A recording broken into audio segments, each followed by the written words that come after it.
இந்த வீடியோவை உங்களுக்கு வழங்குவோர் மாலை முரசு செய்திகள் தொலைக்காட்சியின் படிப்போம் ஜெயிப்போம் உயர்கல்வியை தேர்ந்தெடுப்பதில் உள்ள சந்தேகங்களை தீர்க்கும் நிகழ்ச்சி தினமும் மாலை 5 மணிக்கு. வணக்கம். மாலை முரசு செய்திகளை விரிவாக பார்ப்பதற்கு முன்பாக முதல் தலைப்புச் செய்திகளை பார்க்கலாம். டெல்லியில் குடியரசு துணைத் தலைவரை நேரில் சந்தித்தார் ஆளுநர் RN ரவி. மசோதாக்கள் தொடர்பான உச்சநீதிமன்றத்தின் விமர்சனத்தை தொடர்ந்து ஜெகதீப் தங்கருடன் திடீர் சந்திப்பு.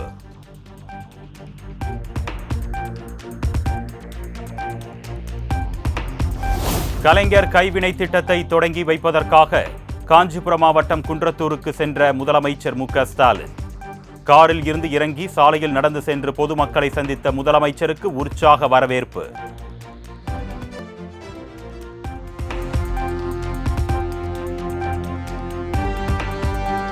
தமிழகத்திலேயே முதன்முறையாக சென்னையில் புறநகர் மின்சார ரயில் சேவை இன்று தொடக்கம். சென்னை கடற்கரை, தாம்பரம், கடற்கரை, செங்கல்பட்டு வழித்தடங்களில் தொடங்கிய சேவைக்கு மக்களிடம் நல்ல வரவேற்பு.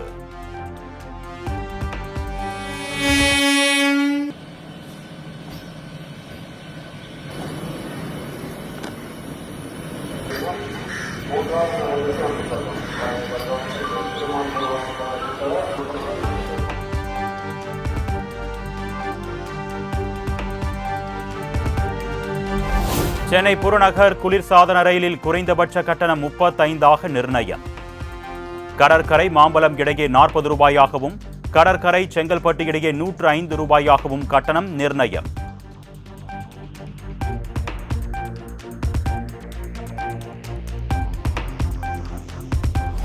அமித்ஷா சென்ற இடமெல்லாம் ஆட்சி மாற்றம் நடந்துள்ள நிலையில் தமிழகத்திலும் மாறும் என்று பாஜக மாநில தலைவர் நயினார் நாகேந்திரன் பேச்சு. எந்த ஷா வந்தாலும் தமிழகத்தை ஒன்றும் செய்ய முடியாது என்று முதலமைச்சர் பேசியிருந்த நிலையில் பதிலடி.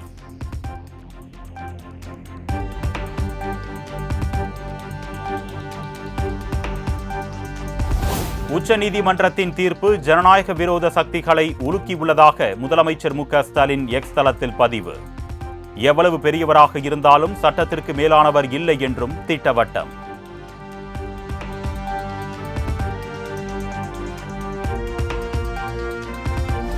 கூட்டணி குறித்த அனைத்து முடிவுகளையும் தேசிய தலைமை எடுக்கும் என்று நிர்வாகிகளுக்கு பாஜக மாநில தலைவர் நயினார் நாகேந்திரன் அறிவுறுத்தல்.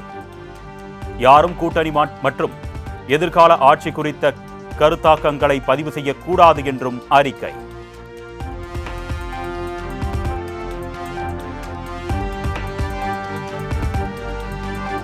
(2026) சட்டமன்ற தேர்தலில் அதிமுக தலைமையில் தேசிய ஜனநாயக கூட்டணி ஆட்சி அமைக்கும் என்று பாஜக மாநில தலைவர் நயினார் நாகேந்திரன் நம்பிக்கை. எடப்பாடி பழனிசாமி மீண்டும் முதலமைச்சராவார் என்றும் பேச்சு.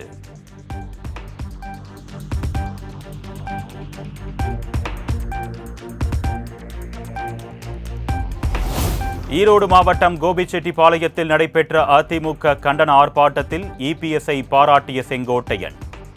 பெயரை குறிப்பிடாமல் எதிர்க்கட்சித் தலைவர் என்று மட்டும் குறிப்பிட்டு பாராட்டியதால் சலசலப்பு.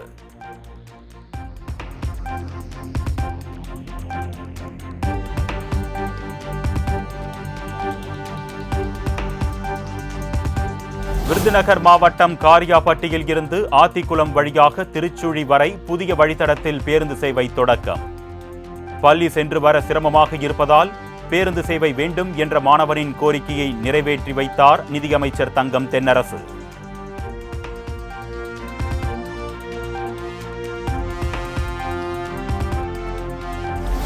கலைஞரின் கனவு இல்ல திட்ட பயனாளிகளிடம் கையூட்டு பெற்றால் கடும் நடவடிக்கை மேற்கொள்ளப்படும். பொதுப்பணித்துறை அமைச்சர் ஏவா வேலு எச்சரிக்கை.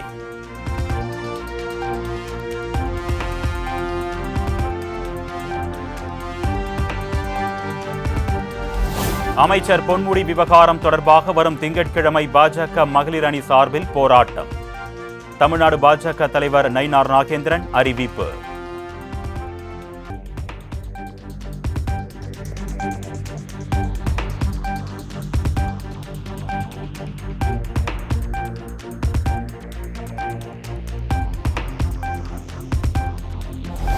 பொருளாதாரத்தில் பின்தங்கிய பிரிவினருக்கு 10% இடஒதுக்கீட்டை நடைமுறைப்படுத்த வேண்டும். உச்சநீதிமன்ற தீர்ப்பு அரசமைப்பை மதித்து முதலமைச்சர் நடைமுறைப்படுத்த வேண்டும் என்று பாஜக எம்எல்ஏ வானதி சீனிவாசன் கோரிக்கை.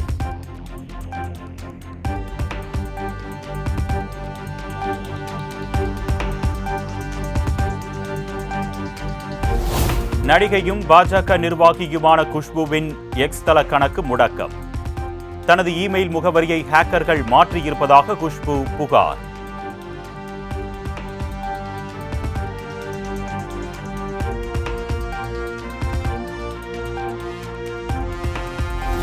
பொறியியல் மற்றும் தொழில்நுட்ப படிப்புகளில் சேர்வதற்கான JEE 2ஆம் கட்ட முதன்மை தேர்வு முடிவுகள் வெளியானது.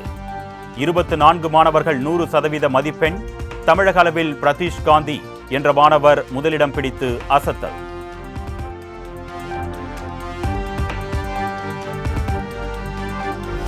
பராமரிப்பு பணிகள் நிறைவடைந்ததை அடுத்து கன்னியாகுமரி கண்ணாடி இழை பாலம் இன்று மீண்டும் திறப்பு.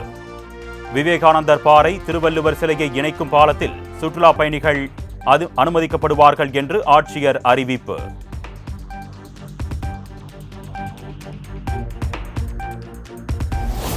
சென்னை நுங்கம்பாக்கம் ஸ்டெர்லிங் சாலையில் கான்கிரீட் கலவை ஏற்றி வந்த லாரி கவிழ்ந்து விபத்து. ஓட்டுநரின் கட்டுப்பாட்டை இழந்த லாரி கவிழ்ந்ததால் கான்கிரீட் கலவை சாலையில் கொட்டியதால் போக்குவரத்து பாதிப்பு.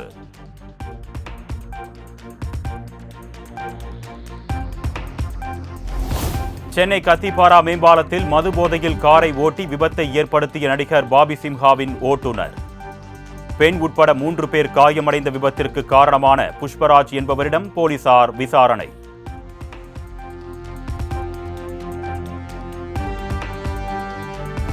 திருநெல்வேலி அரசு மருத்துவமனையில் கர்ப்பிணிகள் வார்டில் நோயாளிகள் இருக்கும் போதே தூசிகளை அகற்றிய தூய்மை பணியாளர்கள். நோய் பரவும் அபாயம் உள்ளதாக உறவினர்கள் குற்றச்சாட்டு.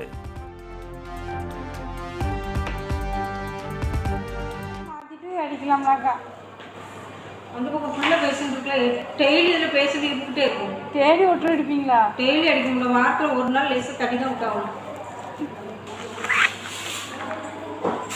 அந்த வாட்டில் எல்லா பக்கமும் லேசுக்கு எல்லாத்தையும் சொல்லிட்டு தான் இது பண்ணுவோம்.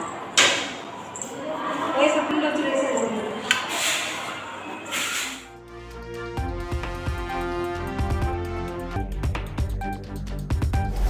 திருநீர்மலை ஸ்ரீ ரங்கநாத பெருமாள் கோவிலில் விமர்சையாக நடைபெற்ற தேரோட்டம். கோவிந்தா கோவிந்தா என்று தேரை பக்தியுடன் வடம் பிடித்து இழுத்த ஆயிரக்கணக்கான பக்தர்கள்.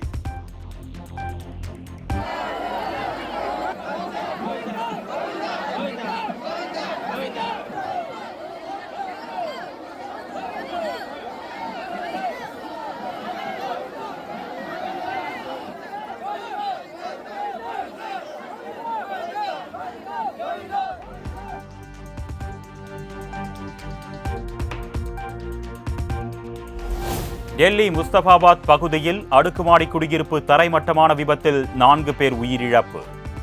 கட்டிட இடிபாடுகளில் சிக்கியுள்ள 20க்கும் மேற்பட்டோரை மீட்கும் பணியில் பேரிடர் மீட்பு படையினர் தீவிரம்.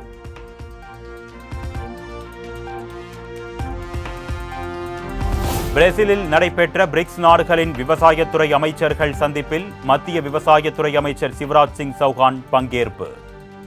இந்தியாவின் விவசாய மேம்பாட்டிற்காக எடுக்கப்பட்ட நடவடிக்கைகள் குறித்து பேசப்பட்டதாக தகவல்.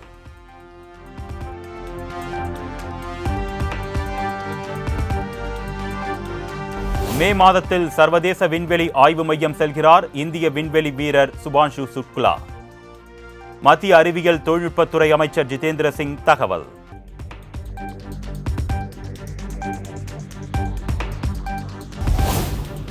கனடாவின் ஹாமில்டன் நகரில் 21 வயது மதிக்கத்தக்க இந்திய மாணவி ஹர்சிம் ரத்ராந்தவா சுட்டுக் கொலை. பேருந்து நிறுத்தத்தில் காத்திருந்தவர் மீது மர்ம நபர்கள் துப்பாக்கிச் சூடு நடத்தியதாக தகவல்.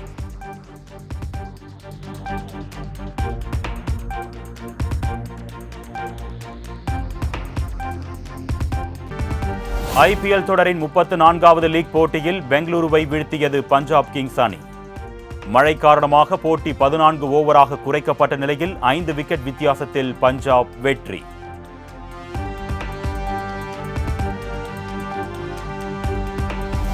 நடப்பு IPL சீசனில் 3வது முறையாக சொந்த மண்ணான பெங்களூருவில் வீழ்ந்த RCB. சின்னசாமி மைதானத்தில் தொடரும் தோல்வியால் உள்ளூர் ரசிகர்கள் விரக்தி.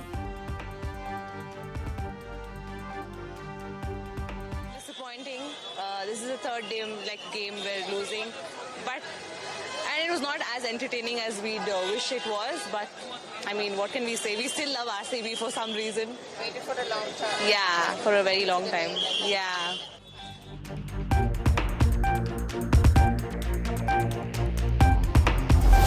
IPL தொடரின் இன்றைய லீக் போட்டியில் பிற்பகலில் டெல்லியை எதிர்கொள்கிறது குஜராத் டைட்டன்ஸ். மற்றொரு போட்டியில் Rajasthan Royals Lucknow super giants பல பரீட்சை.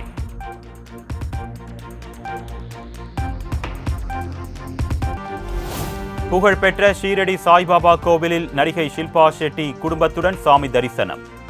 கோவில் நிர்வாகம் சார்பில் சாய்பாபா சிலை வழங்கி கௌரவிப்பு.